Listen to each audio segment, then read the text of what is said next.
अवधीतमस्तु मा विद्विषावहै। ॐ शान्ति शान्ति शान्तिः। शङ्करं शङ्कराचार्यं केशवं बादरायणं सूत्रभाष्यकृतौ वन्दे भगवन्तौ पुनः पुनः। सूत्रभाष्यप्रणेतारौ वेदान्ताब्जप्रभाकरौ वन्दे परस्परात्मानौ बादरायणशङ्करौ। श्रुतिस्मृतिपुराणानाम् आलयं करुणालयं नमामि भगवत्पादं शङ्करं लोकशङ्करं।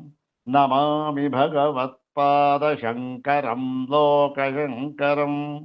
वन्दे तं सच्चिदानन्दं यतिवर्यं महामतिं वेदवेदान्तसारज्ञं सद्गुरुं प्रणतोऽस्म्यहम्। सदाशिवसमारम्भां शङ्कराचार्यमध्यमाम् अस्मदाचार्यपर्यन्तां वन्दे गुरुपरम्पराम्। अग्रे उपस्थितेभ्यः भवद्भ्यः सर्वेभ्यो जिज्ञासुभ्यः हार्दान् प्रणामान् समर्पयामि। ब्रह्मसूत्र शाङ्करभाष्ये तृतीयाध्याये तृतीये पादे एकसूत्रात्मकेऽस्मिन् नवमे कार्याख्यानाधिकरणे तस्मिन् कार्याख्यानाधिकरणे उपनिबद्धम् एकमात्रं सूत्रं द्विवारं पठित्वा सूत्रार्थं तद्भाष्यभागं च यथाचार्यानुग्रहं विचारयामः। इदं सूत्रं पादादितः अष्टादशं सूत्रम्। सर्वाग्रे शंकर भगवत पूज्यपादानां प्रशस्ति श्लोकमेकं पठित्वा तेषां पादारविन्दयोः शिरसा प्रणिपत्य अनुग्रहं च प्राप्य प्रकृतम् अष्टादशं सूत्रं तद्भाष्यभागं च यथाचार्यानुग्रहं विचारयामः। सर्वाग्रे शंकर भगवत पूज्यपादानां प्रशस्ति श्लोकमेकं द्विवारं पठामः।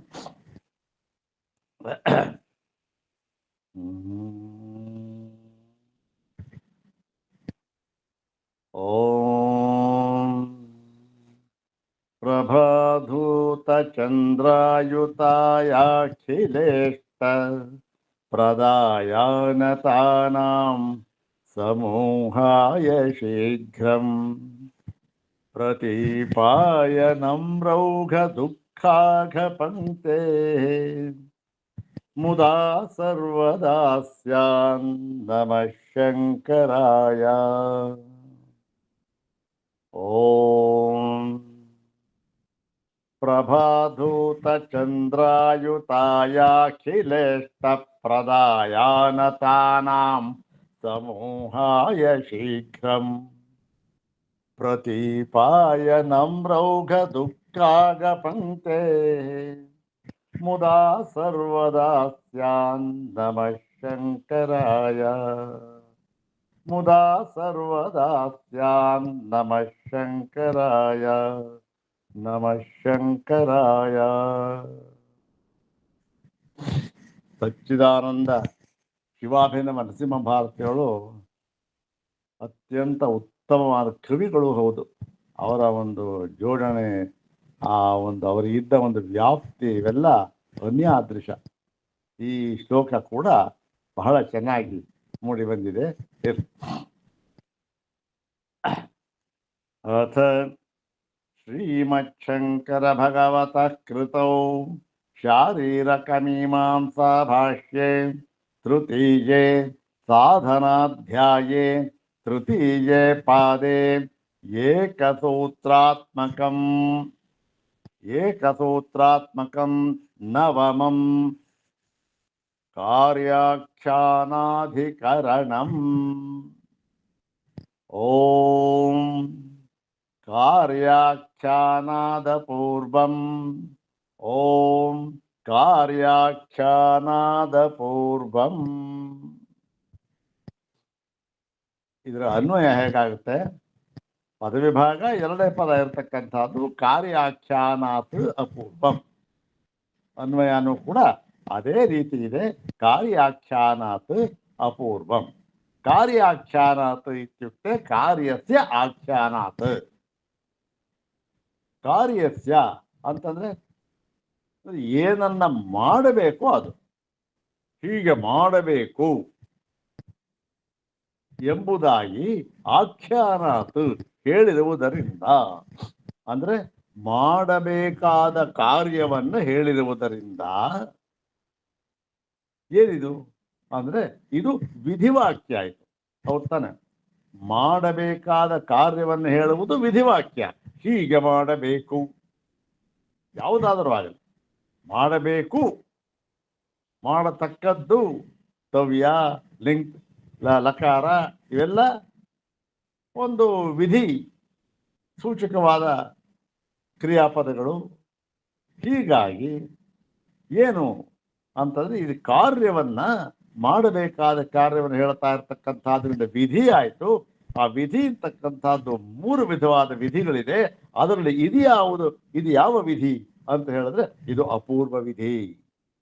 ಅಪೂರ್ವಂ. ಅಪೂರ್ವಂ ಅಂತಾರೆ ಈ ಅಪೂರ್ವ ವಿಧಿ. ವಿಧಿ ಅಂತಕ್ಕಂಥ ಶಬ್ದ ಪುಲ್ಲಿಂಗ ಶಬ್ದದಲ್ಲಿ ಪ್ರಯೋಗವಾಗಿದೆ. ಪುಲ್ಲಿಂಗ. ಅಪೂರ್ವೋ ವಿಧಿ. ಹೀಗೆ ಕಾರ್ಯವನ್ನು ಹೇಳಿರುವುದರಿಂದ, ಹೀಗೆ ಮಾಡಬೇಕು ಎಂಬುದಾಗಿ ಕಾರ್ಯವನ್ನು ಹೇಳಿರುವುದರಿಂದ ಇದು ವಿಧಿವಾಕ್ಯ ಆಯಿತು. ಈ ವಿಧಿವಾಕ್ಯ ಎಂಥ ವಿಧಿವಾಕ್ಯ ಇದು ಅಂದ್ರೆ ಅಪೂರ್ವ ವಿಧಿವಾಕ್ಯ.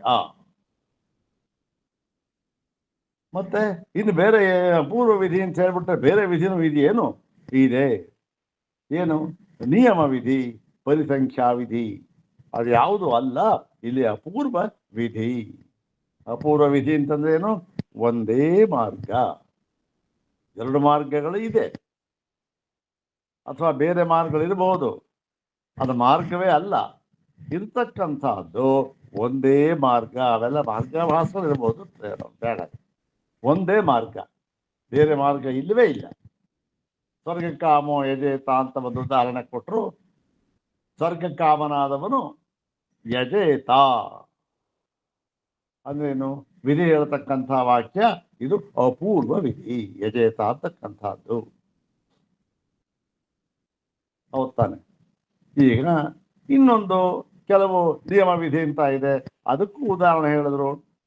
ಏನಂತ? 2 ದಾರಿ ಇದೆ, 2 ದಾರಿನಲ್ಲಿ ಒಂದು ಮಾರ್ಗವನ್ನು ವಿಧಾನ ಮಾಡ್ತಾರೆ. ಉದಾಹರಣೆಗೆ ವ್ರೀಹಿ ನವಹಂತಿ ಅಂತಾರೆ. ಭತ್ತವನ್ನ ಕುಟ್ಟಬೇಕು ಅಂತಾರೆ. ಕುಟ್ಟಬೇಕಾದಾಗ ಏನು ಮಾಡಬೇಕು? ಕುಟ್ಟಬೇಕಾದ್ರೆ 2 ವಿಧಿ, 2-3 ವಿಧಿ ಇರುತ್ತೆ. ಆ ವಿಧಿಯಲ್ಲಿ ಹೀಗೆ ಕುಟ್ಟಬೇಕು ಅಷ್ಟೆ, ಇದನ್ನೇ ಉಪಯೋಗಿಸ್ಬೇಕು. ಹೀಗಾಗಿ ಅದು. ಇನ್ನು ಪರಿಸಂಖ್ಯಾ ವಿಧಿ ಅಂದ್ರೆ ಪಂಚನಖ, ಬೇರೆ ಬೇಕಾದಷ್ಟು ಪದಾರ್ಥಗಳಿರ್ತವೆ, ಅದರಲ್ಲಿ ಒಂದನ್ನು ಮಾತ್ರ ಸ್ವೀಕರಿಸಬೇಕು ಎಂದು ಹೇಳತಕ್ಕಂಥ ಭಾಗಕ್ಕೆ ಪರಿಸಂಖ್ಯಾ ವಿಧಿ ಅಂತ ಹೇಳ್ತಾರೆ. ಇಲ್ಲಿ ಯಾವುದೂ ಅಲ್ಲ, ಅಪೂರ್ವ ವಿಧಿ. ಬೇರೆ ಯಾವ ಮಾರ್ಗವೂ ಇಲ್ಲ, ಇದೊಂದೇ ಮಾರ್ಗ. ಏನು ಮಾರ್ಗ? ಯಾವ ವಾಕ್ಯ ನೋಡ್ಬೇಕು ಇವಾಗ. ಭಾಷ್ಯವಾಕ್ಯ. ಇದರಲ್ಲಿ ವಿಷಯ ವಾಕ್ಯ ಯಾವುದು? ನನ್ನ ಹೇಳಿತ್ತು ಈ ಬೃಹದಾರಣ್ಯಕದಲ್ಲಿ ಮಾಧ್ಯಂದಿನ ಪಾಠ. ಮಾಧ್ಯಂದಿನ ಪಾಠದಲ್ಲಿ ಇದು ತಗೊಂಡಿರ್ತಕ್ಕಂಥದ್ದು ವಾಕ್ಯ. ಮತ್ತೆ ಛಾಂದೋಗ್ಯ, 2ರಲ್ಲೂ ಕೂಡ ಇಲ್ಲಿ ತಗೊಂಡಿರ್ತಕ್ಕಂಥದ್ದು ಇದು.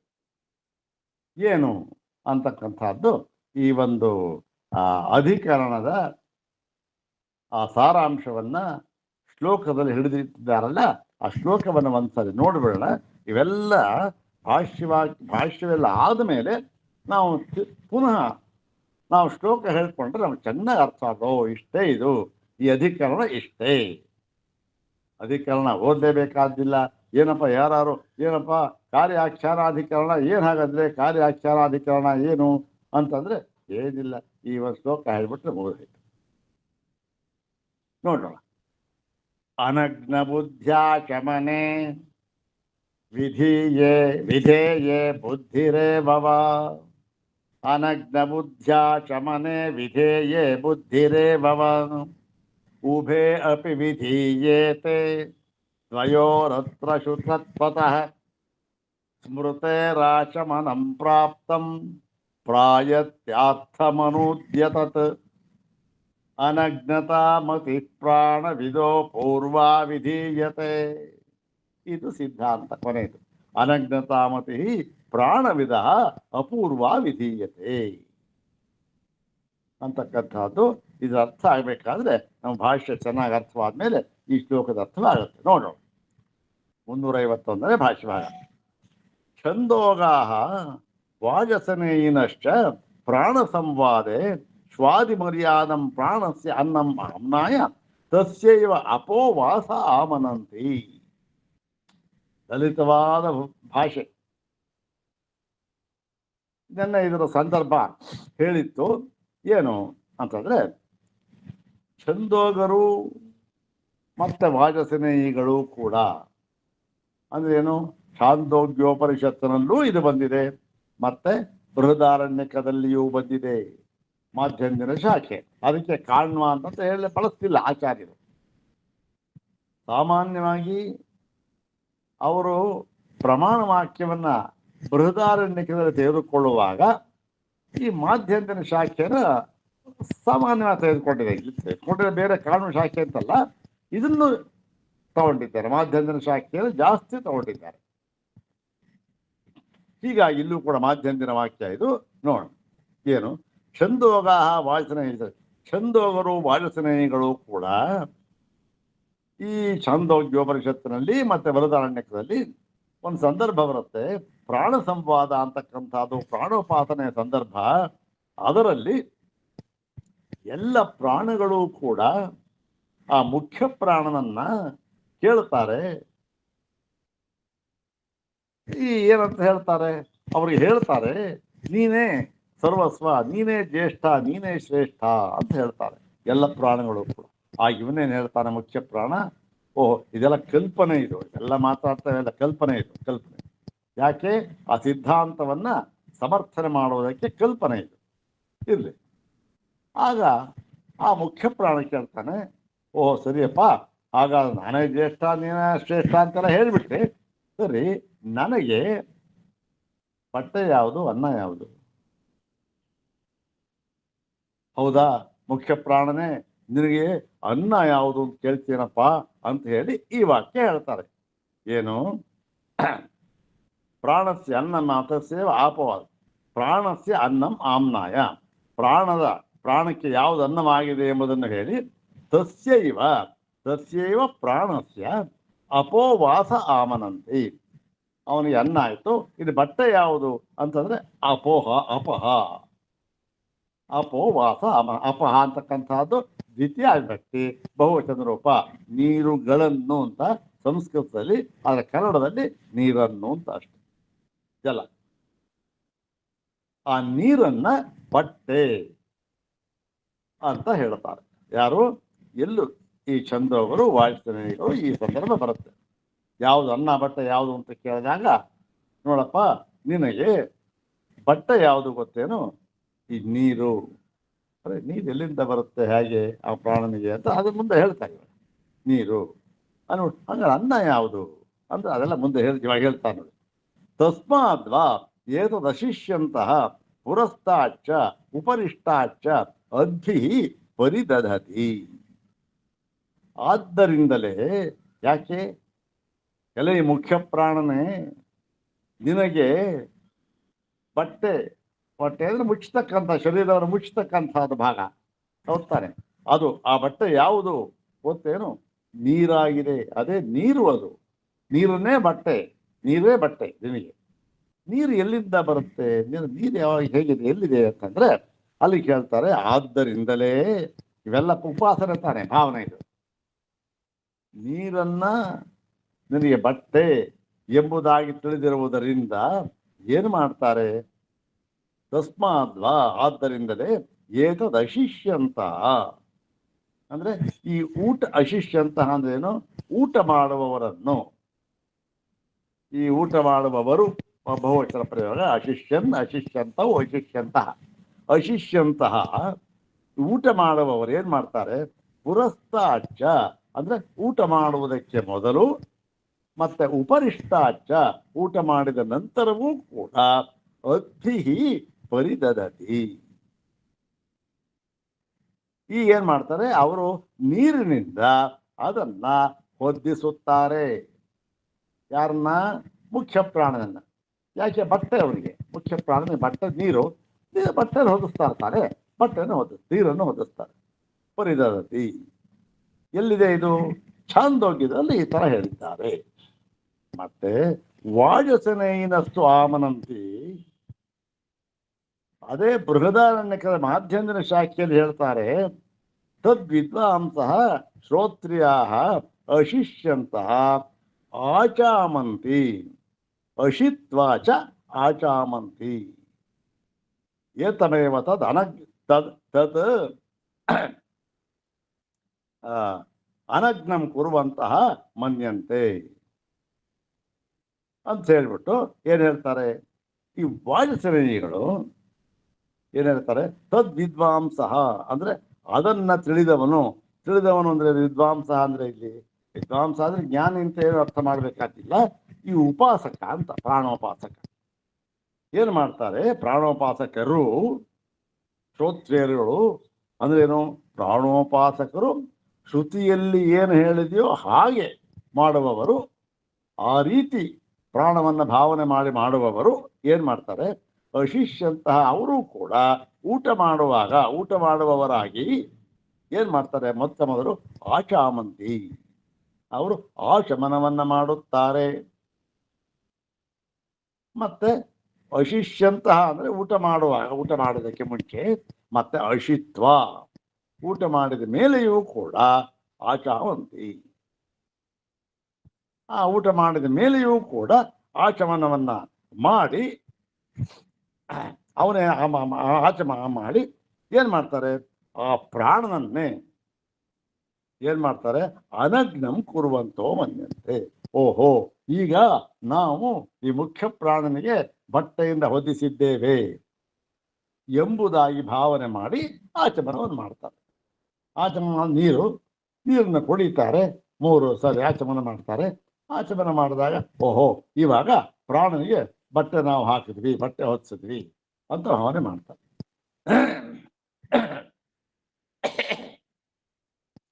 ಬೃಹದಾರಣ್ಯಕರಲ್ಲೂ ಕೂಡ ತಸ್ಮಾತ್ ಏವಂ ವಿತ್ ಅಶಿಷ್ಯನ್ ಆಚಾಮೇತ್ ಅಶಿತ್ವಾಚ ಆಚಾಮೇತ್ ಏತಮೇವ ತದನಗ್ನಂ ಕುರುತೆ. ಇಲ್ಲೂ ಕೂಡ ಬೃಹದಾರಣ್ಯಕ ಹೇಳ್ತಾರೆ ತಸ್ಮಾತ್ ಏವಂ ವಿತ್ ಅಂದ್ರೇನು? ಹೀಗೆ ತಿಳಿದವನು. ಹೀಗೆ ತಿಳಿದವನು ಅಂದ್ರೇನು? ಪ್ರಾಣವನ್ನ ಜ್ಯೇಷ್ಠ, ಶ್ರೇಷ್ಠ ಮತ್ತು ಸರ್ವವ್ಯಾಪಕ ಎಂದು ತಿಳಿದವನು ಇವನೇನು? ಅಶಿಷ್ಯನ್ ಅಂದ್ರೆ ಊಟ ಮಾಡುವಾಗ ಇಲ್ಲಿ ಏಕವಚನ ಹಾಕಿದ್ದಾರೆ. ಊಟ ಮಾಡುವಾಗ ಅಶಿಷ್ಯನ್ ಆಚಾಮೇತ್, ಅವನು ಆಚಾಮೇತ್, ಯಾವುದು? ವಿಧಿಲಿಂಗ್. ಆಚಮನವನ್ನ ಮಾಡಬೇಕು. ಯಾವಾಗ? ಊಟ ಮಾಡುವುದಕ್ಕೆ ಮುಂಚೆ. ಮತ್ತೆ ಅಶಿತ್ವಾಚ ಆಚಾಮೆ, ಊಟ ಮಾಡಿದ ಮೇಲೂ ಕೂಡ ಆಚಮನವನ್ನ ಮಾಡಬೇಕು. ಮಾಡಿದಾಗ ಏನಾಗುತ್ತೆ? ತತ್ ಅನಗ್ನಂ ಕುರುತೆ. ಅವನಿಗೆ ಅನಗ್ನ ನಗ್ನ ಅಂದ್ರೆ ಯಾವ ಬಟ್ಟೆ ಇಲ್ಲದೆ ಇರ್ತಕ್ಕಂಥದ್ದು, ಅನಗ್ನ ಅಂದ್ರೆ ಬಟ್ಟೆ ಹಾಕಿರ್ತಕ್ಕಂಥ. ಹಾಗೆ ಮಾಡುವುದರಿಂದ, ಆಚಮನ ಮಾಡುವುದರಿಂದ ಅವನನ್ನು ಏನ್ ಮಾಡ್ತಾರೆ? ಪ್ರಾಣನನ್ನ ಬಟ್ಟೆಯಿಂದ ಮುಚ್ಚಿದವರಾಗಿ ಆಗುತ್ತಾರೆ. ಬಟ್ಟೆಯಿಂದ ಮುಚ್ಚುತ್ತಾರೆ ಅವನನ್ನು. ಎಲ್ಲ ಭಾವನೆ ಇದು, ಉಪಾಸನೆ ತಾನೇ ಇದು. ಮುಚ್ಚುತ್ತಾರೆ ಅಂತ ಹೇಳಿ. ಈಗ ನೋಡಿ, ಇದು ಈ ವಿಷಯವಾಕ್ಯ. ಇದು ನಮಗೆ ಏನು ತೋರುತ್ತೆ ಅಂತ ಹೇಳಿದ್ರೆ, ಎರಡರಲ್ಲೂ ಹೇಳಿದ್ದಾರೆ. ಏನು? ಚಾಂದೋಗ್ಯ ಮತ್ತು ಬೃಹದಾರಣ್ಯಕದಲ್ಲಿ ಊಟ ಮಾಡುವಾಗ ಮುಂಚೆ ಮತ್ತು ಆಮೇಲೆ ಆಚಮನವನ್ನು ಮಾಡಬೇಕು. ಆಚಮನವನ್ನು ಮಾಡಿದ ಮೇಲೆ ಏನು ಅವನಿಗೆ ಒಂದು ಈ ಪ್ರಾಣನನ್ನು ನಾವು ಅನಗ್ನನನ್ನಾಗಿ ಮಾಡಿದ್ದೇವೆ. ಅಂದರೆ ಅವನಿಗೆ ನಗ್ನತೆ ಇಲ್ಲ, ಅನಗ್ನನನ್ನಾಗಿ ಮಾಡಿದ್ದೇವೆ, ಅವನಿಗೆ ಬಟ್ಟೆಯನ್ನು ಹೊತ್ತಿದ್ದೇವೆ ಅಂತ ಹೇಳ್ತಾರೆ. ಇಲ್ಲಿ ಏನಿದೆ ಅಂದರೆ ಎರಡು ಕ್ರಿಯೆ ಹೇಳಿದ್ರು. ಒಂದು ಆಚಮನ ಮಾಡ್ತಕ್ಕಂಥದ್ದು, ಇನ್ನೊಂದು ಆಚಮನ ಮಾಡ್ತಕ್ಕಂಥದ್ದು ಅಂತಂತೇನದು ಅದು ಕ್ರಿಯೆ. ಅದು ಹೌದಾನೆ, ಆಚಮನ ಮಾಡೋದು ಆಚಮನ ಮಾಡ್ತಾರೆ, ಕ್ರಿಯೆ, ಅದು ಕಾರ್ಯ ಮಾಡಬೇಕು. ಇನ್ನೊಂದು ಇದೇನು ಅನಗ್ನತಾ ಬುದ್ಧಿ. ನಾವು ಈಗ ಪ್ರಾಣನನ್ನು ಅನಗ್ನನನ್ನಾಗಿ ಮಾಡಿದ್ದೇವೆ ಎಂಬುದಾಗಿ ತಿಳಿಯುವುದು. ಗೊತ್ತಾಯ್ತಲ್ಲ, ಇಲ್ಲಿ ಕ್ರಿಯೆ ಹೇಳಿದ್ರು, ಇಲ್ಲಿ ಏನು ಇದು ಒಂದು ತರಹ ಕ್ರಿಯೆಯೇ. ಅದನ್ನ 4ನೇ ಸೂತ್ರ ಹೇಳಿದ್ದಾರೆ ನೋಡಿ, ಇದು ಒಂಥರಹ ಮಾನಸಿಕ ಕ್ರಿಯಾ. ಉಪಾಸನೆ ಅಂತಕ್ಕಂಥದ್ದೇನಿದು ಇದು ಮಾನಸಿಕ ಕ್ರಿಯೆ ಅಷ್ಟೇ. ಇರಲಿ, ಅದನ್ನ ಈ ಅನಗ್ನತೆಯನ್ನು ಅನಗ್ನನನ್ನಾಗಿ ಮಾಡಿದ್ದೇವೆ ಎಂದು ಭಾವಿಸ್ತಾರೆ. ಎರಡು ವಿಷಯ ನಮಗೆ ಇಲ್ಲಿ ಗೊತ್ತಾಗ್ತಾ ಇದೆ ನೋಡಿ. ಅದನ್ನ ಹೇಳ್ತಾರೆ, ಈ ತತ್ರತು ಆಚಮನಂ ಅನಗ್ನತಾ ಚಿಂತನಂಚ ಪ್ರಾಣಸ್ಯ ಪ್ರತೀಯತೆ. ಅದೇ ವಾಕ್ಯ.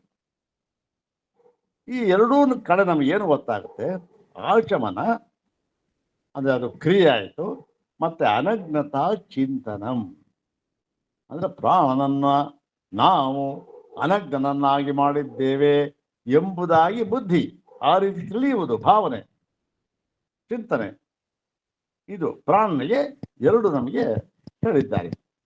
ನಮಗೆ ಗೊತ್ತಾಗ್ತದೆ ಎರಡೂ ಕಡೆಯಿಂದ. ಈಗ ಇಲ್ಲಿ ದೊಡ್ಡ ಸಂಶಯ ಬಂದ್ಬಿಡ್ತು. ಏನು ಸಂಶಯ ಅಂತಂದ್ರೆ, ತತ್ರತು ಆಚಮನಂ ಅನಗ್ನತಾ ಚಿಂತನಂಚ ಪ್ರಾಣಸ್ಯ ಪ್ರತೀಯತೆ. ಇಲ್ಲಿ ಏನು ಆಚಮನವನ್ನು ಮತ್ತು ಈ ಅನಗ್ನತಾ ಚಿಂತನೆ ಎರಡನ್ನೂ ಕೂಡ ವಿಧಿಸಿದ್ದಾರೋ, ಎರಡನ್ನೂ ಕೂಡ ವಿಧಾನ ಮಾಡಿದ್ದಾರೋ. ಹೌದ್ರಿ, ಆಚಮನವನ್ನು ಮಾಡಬೇಕು, ಆಚಾಮೇತ್ ಅಂತ. ಆಮೇಲಿಂದ ಈಗ ಇಲ್ಲಿ ಈ ಬುದ್ಧಿ ಅನಗ್ನತಾ ಬುದ್ಧಿ ಮನ್ಯೇತ, ಪ್ರಾಣನನ್ನ ಏನಂತ ಹೇಳಿದ್ರೆ ಅವನಿಗೆ ಅನಗ್ನತೆ ಅಂದ್ರೆ ಮನ್ಯ ಇದು ತಿಳಿತಕ್ಕಂಥದ್ದು ಮನ್ಯೇತ ಅಂತ. ಎರಡನ್ನೂ ಕೂಡ ವಿಧಾನ ಮಾಡಿದ್ದಾರೆಯೋ ಕಿಂ ಉಭಯಮಪಿ ವಿಧೀಯತೆ ಉತ ಆಚಮನಮೇವ ಆಚಾಮೇತ್. ಅದು ಕ್ರಿಯೆ ಮಾಡುವಾಗ ವಿಧಿ ಇರುತ್ತೆ, ಸರಿ. ಹಾಗಾಗಿ ಕೇವಲ ಆಚಮನವನ್ನಷ್ಟೇ ವಿಧಿಪೂರ್ವಕವಾಗಿ ಹೇಳಿದ್ದಾರೆಯೋ, ಎರಡನ್ನೂ ಹೇಳಿದ್ದಾರೆಯೋ ವಿಧಿ ಇತ್ತಂತ, ಇಲ್ಲ ಈ ಆಚಮನವನ್ನ ಮಾತ್ರ ವಿಧಿ ಅಂತ ಹೇಳಿದ್ದಾರೋ ಅಂತ ಪ್ರಶ್ನೆ. ಹೀಗೆ ಪ್ರಶ್ನೆ ಬಂದಾಗ ಏನಾಯ್ತು, ತತ್ರ ಕಿಂ ತಾವತ್ ಪ್ರಾಪ್ತಂ. ಮೊದಲು ನಮಗೆ ಏನು ತೋರ್ತಾ ಇದೆ ಮೊಟ್ಟ ಮೊದಲಿಗೆ ಅಂತ ಹೇಳಿದ್ರೆ, ಉಭಯಮಪಿ ವಿಧೀಯತೆ ಇತಿ. ನೋಡಿ, ಎರಡನ್ನೂ ಕೂಡ ವಿಧಾನ ಮಾಡಿದ್ದಾರೆ. ಯಾವುದನ್ನ? ಒಂದು ಆಚಮನ, ಮತ್ತೊಂದು ಅನಗ್ನತಾ ಬುದ್ಧಿ. ಎರಡನ್ನೂ ಕೂಡ ಇಲ್ಲಿ ವಿಧಾನ ಮಾಡಿದ್ದಾರೆ. ಇಷ್ಟು ನಮಗೆ ಮೊದಲು ತೋರ್ತಕ್ಕಂಥದ್ದು. ಇಷ್ಟನ್ನೂ ಕೂಡ ನಾವು ಶ್ಲೋಕ ಹೇಳ್ಕೊಂಡ್ವಲ್ಲ, ಅದರ ಒಂದು ಈ ಪೂರ್ವಾರ್ಧದಲ್ಲಿ ಅಡಕ ಮಾಡಿದ್ದಾರೆ. ಏನಾಯ್ತು? ಎರಡು ವಿಷಯ ನಮಗೆ, ಒಂದು ಅನಗ್ನತಾ ಬುದ್ಧಿ, ಒಂದು ಆಚಮನ. ಇಲ್ಲಿ ಸಂಶಯ ಏನು? ಇಲ್ಲಿ ಎರಡನ್ನೂ ಹೇಳಿದ್ದಾರೆಯೋ ಅಥವಾ ಒಂದನ್ನ ವಿಧಾನ ಮಾಡಿದ್ದಾರೆಯೋ ಅಂತ ಸಂಶಯ. ಪೂರ್ವ ಪಕ್ಷ ಏನು, ಇಲ್ಲ ಇಲ್ಲ ಎರಡನ್ನೂ ಕೂಡ ವಿಧಾನ ಮಾಡಿದ್ದಾರೆ ಅಂತಕ್ಕಂಥದ್ದು ಮೊದಲು ನಮಗೆ ತೋರ್ತಕ್ಕಂಥದ್ದು ಪೂರ್ವ ಪಕ್ಷ. ಇದು ಈಗ ಈ ಶ್ಲೋಕ ನಾವು ಹೇಳ್ಕೊಂಡ್ರೆ ನಮಗೇನಾಗುತ್ತೆ ಗೊತ್ತಾಗತ್ತೆ, ಅರ್ಥ ಗೊತ್ತಾಗತ್ತೆ. ನೋಡಿ ಏನು, ಅನಗ್ನ ಬುದ್ಧ್ಯಾಚಮನೆ. ಇದ್ಯಾವುದಿದು? ಅನಗ್ನ ಬುದ್ಧ್ಯಾಚಮನೆ. ಇದು ದ್ವಿವಚನ. ಅನಗ್ನ ಬುದ್ಧಿ ವಿಗ್ರಹ ಏನಾಗುತ್ತೆ? ಇದು ಅನಗ್ನ ಬುದ್ಧಿಶ್ಚ ಆಚಮನಂಚ ಅನಗ್ನ ಬುದ್ಧಿ ಆಚಮನೆ. ಇದೊಂದು ಸಮಾಸ. ಅಂದ್ರೇನು?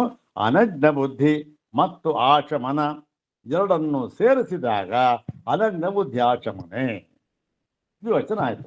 ಹೀಗೆ ಅನಗ್ನ ಬುದ್ಧಿ ಮತ್ತೆ ಆಚಮನ ಎರಡನ್ನೂ ಕೂಡ ವಿಧೇಯೇ ಏನು ವಿಧಾನ ಮಾಡಿದ್ದಾರೆಯೋ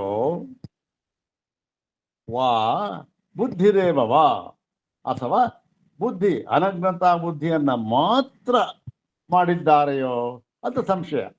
ಗೊತ್ತಾಯ್ತಲ್ಲ? ಈಗ ಅರ್ಥ ಆಯ್ತಾ? ಅನಗ್ನ ಬುದ್ಧಿಯ ಶಮನೆ ವಿಧೇಯೇ ಬುದ್ಧಿರೇವವ ವಿಧೇಯೇ. ಇದು ಕೂಡ ದ್ವಿವಚನ. ಯಾಕೆ? ಅನಗ್ನ ಬುದ್ಧಿಯ ಶಮನೆ ಇದೆ. ಆದ್ದರಿಂದ ವಿಧೇಯ ವಿಧೇಯೇ ವಿಧೇಯ ಪುಲ್ಲಿಂಗ, ವಿಧೇಯಂ ವಿಧೇಯೇ ವಿಧೇಯಾನಿ ನಪುಂಸಕಲಿಂಗ. ಇಲ್ಲಿ ಆಚಮನಂ ಅಂತ ನಪುಂಸಕಲಿಂಗ ಇದೆ. ಆದ್ದರಿಂದ ಇಲ್ಲಿ ವಿಧಿಯೇ ದ್ವಿವಚನ ಬಂದಿದೆ.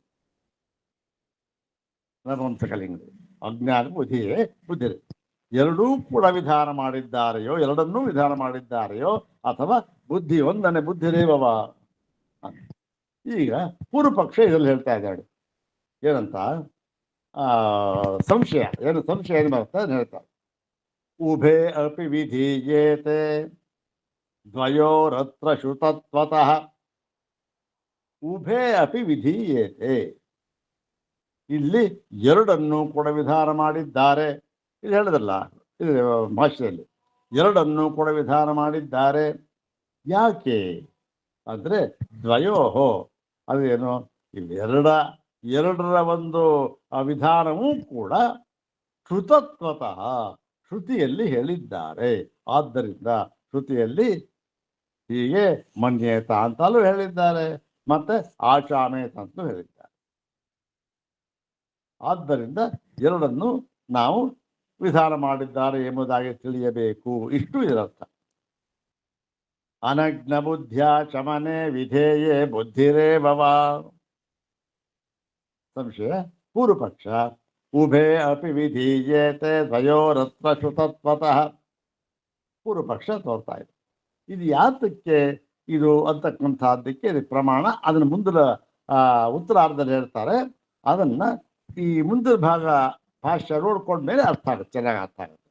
ಹೀಗೇನಾಗುತ್ತೆ, ಭಾಷ್ಯ ಪೂರ್ತಿ ನಮಗೆ ಒಂದು ಮನಸ್ಸಿಗೆ ಬಂದರೆ ಈ ಒಂದು ಶ್ಲೋಕ ಚೆನ್ನಾಗಿ ಅರ್ಥ ಆಗುತ್ತೆ.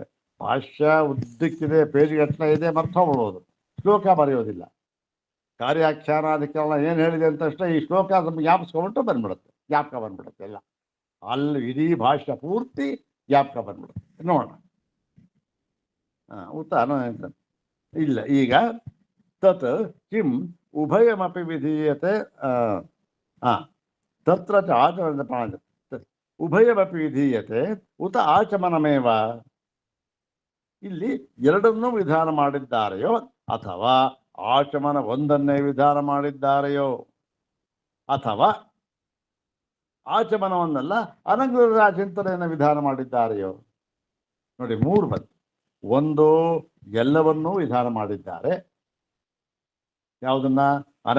ಅನಂಗ ಚಿಂತನೆ ಮತ್ತೆ ಇದು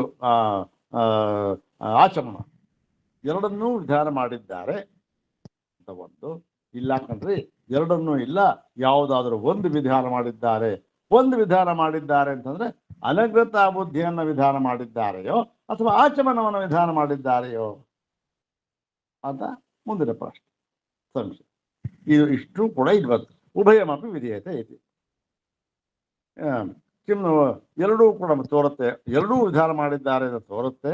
ಕುತಃ ಯಾತಕ್ಕೆ ಅಂದರೆ ಉಭಯಸ್ಯಾಪಿ ಅವಗಮ್ಯ ಮಾನತ್ವ. ಯಾಕೆ ನಮಗೆ ಈ ವಾಕ್ಯ ನೋಡಿದ್ರೆ, ನಾವು ವಾಕ್ಯ ಶ್ರುತಿ ವಾಕ್ಯ ನೋಡಿದ್ರಲ್ಲ, ಅದನ್ನು ನೋಡಿದ್ರೆ ಉಭಯಸ್ಯಾಪಿ ಎಲ್ಲರನ್ನೂ ವಿಧಾನ ಮಾಡಿದ್ದಾರೆ ಅಂತ ಗೊತ್ತಾಗ್ತಾ ಇದೆಯಲ್ಲ ಅಂತ ಹೇಳಿ, ಉಭಯಮಪಿ ಚ ಏತತ್ತು ಅಪೂರ್ವತ್ವಾತ್ ವಿದ್ಯಾರ್ಥಂ, ಇದೆರಡೂ ಕೂಡ ಇದು ಅಪೂರ್ವವಾಗಿರುವುದರಿಂದ, ಅಪೂರ್ವ ಅಂದ್ರೇನು, ಇದಕ್ಕೆ ಇನ್ನೊಂದು ಆಲ್ಟರ್ನೇಟ್ ಅಂತಕ್ಕಂಥದ್ದು ಇಲ್ಲ, ಇದನ್ನೇ ಹೀಗೆ ಮಾಡಬೇಕು, ಆಚಮನವನ್ನೇ ಮಾಡಬೇಕು. ಪ್ರಾಣನಿಗೆ ಆಚಮನ ಅಂದ್ರೆ ನೀರು, ಅದೇ ಅವನಿಗೆ ಬಟ್ಟೆಯಾಗಿದೆ, ಅದೇನು ಇನ್ನೊಂದಲ್ಲ ಅಂತ. ಹೀಗೆ ಅಪೂರ್ವ ವಿಧಿಯನ್ನು ಹೇಳಿರುವುದರಿಂದ, ಅಪೂರ್ವವನ್ನು ಹೇಳಿರುವುದರಿಂದ ಇದು ವಿಧಿ ಅಂತಾಯ್ತು. ಮತ್ತೆ ಅಥವಾ ಆಚಮನಮೇವ ವಿಧೀಯತೆ, ಉಭಯಸ್ಯಾಪಿ ಅವಗಮ್ಯ, ಎರಡೂ ಕೂಡ ಹೇಳಿದ್ದಾರೆ ಅಂತ ತಿಳಿದು ಬರುತ್ತೆ. ಸ್ವಲ್ಪ ವಿಚಾರ ಮಾಡಿ ನೋಡಿದ್ರೆ, ಅಥವಾ ಇಲ್ಲ ಏನು ಆಚಮನಮೇವ ವಿಧಿ, ಬರೀ ಆಚಮನವನ್ನೇ ವಿಧಾನ ಮಾಡಿದ್ದಾರೆಯೋ ಅಂತಲೂ ಸಂಶಯ ಬರುತ್ತೆ. ಯಾಕೆ ವಿಸ್ಪಷ್ಟಾಹಿತಸ್ಮಿನ್ ವಿಧಿ ವಿಭಕ್ತಿ, ಯಾಕೆ ಆಚಮನವನ್ನೇ ವಿಧಾನ ಮಾಡಿದ್ದಾರೆ ಅಂತ ಗೊತ್ತಾಗುತ್ತೆ ನಮಗೆ ಅಂದರೆ, ಅಲ್ಲಿ ಆಚಮನವನ್ನು ಹೇಳುವಾಗ ಸ್ಪಷ್ಟವಾಗಿ ಕಂಠೋಕ್ತವಾಗಿ ಈ ಒಂದು ವಿಧಿಲಿಂಗ್ ಲಕಾರ ಕ್ರಿಯಾಪದವನ್ನು ಉಪಯೋಗಿಸ್ಬಿಟ್ಟಿದ್ದಾರೆ. ತಸ್ಮಾದೇವಂ ವಿಧ ಅಶಿಷ್ಯನ್ ಆಚಾಮೇತ್, ಅಶಿತ್ವಾಚ ಆಚಾಮೇತ್ ಅಂತ ಕಂಠೋಕ್ತವಾಗಿ ವಿಧಾನ ಮಾಡಿದ್ದಾರೆ. ಆದ್ದರಿಂದ ಇಲ್ಲಿ ಆಚಮನವನ್ನೇ ವಿಧಾನ ಮಾಡಿದ್ದಾರೆ ಅಂತಲೂ ಗೊತ್ತಾಗುತ್ತೆ. ಮತ್ತು ತಸ್ಯೈವ ಸ್ತುತ್ಯರ್ಥಂ ಅನಗ್ನತಾ ಸಂಕೀರ್ತನ ಮಿತಿ, ಮತ್ತೆ ಅನಗ್ನತಾ ಯಾಕೆ ಹೇಳಿದ್ರು ಹಾಗಾದ್ರೆ ಅಂದ್ರೆ, ಅದೇ ಈ ಒಂದು ಆಚಮನವನ್ನು ಮಾಡಬೇಕು, ಆ ಮೂಲಕ ಅವರು ಬಟ್ಟೆ ಅಂತ ಹೇಳಿದ್ರಲ್ಲ, ಅದರ ಒಂದು ಸ್ತುತ್ಯರ್ಥವಾಗಿ ಅದನ್ನು ಹೊಗಳುವುದಕ್ಕೋಸ್ಕರ ಈ ಅನಗ್ನತಾ ಸಂಕೀರ್ತನ. ನೋಡ್ರಿ, ಆಚಮನವನ್ನು ಮಾಡಿದರೆ ನೀವು ಆ ಪ್ರಾಣನಿಗೆ ದಿವ್ಯವಾದ ಬಟ್ಟೆಯನ್ನು ಹಾಕಿದಂತೆ ಆಗಿಬಿಡುತ್ತದೆ. ಏನೋ ಹೋಗೋದು, ಆಚಮನವನ್ನು ಹೋಗೋದು, ಬಟ್ಟೆಯನ್ನು ಹಾಕಿ ಒಳ್ಳೆ ಬಟ್ಟೆ ಹಾಕಿದಾಗ ಆಗ್ಬಿಡುತ್ತೆ ಅಂತ. ಹೀಗೆ ಅನಗ್ನತಾ ಸಂಖ್ಯೆ ಸ್ತುತ್ಯರ್ಥಂ. ಹೀಗೆ ಇದು ಈ ಸಂಶಯನೂ ಆಯಿತು, ಪೂರ್ವಪಕ್ಷನೂ ಆಯಿತು. ಈಗ ಈ ಇದನ್ನ ಈ ಆಚಮನವನ್ನ ಎಲ್ಲಿ ಹೇಳಿದ್ದಾರೆ?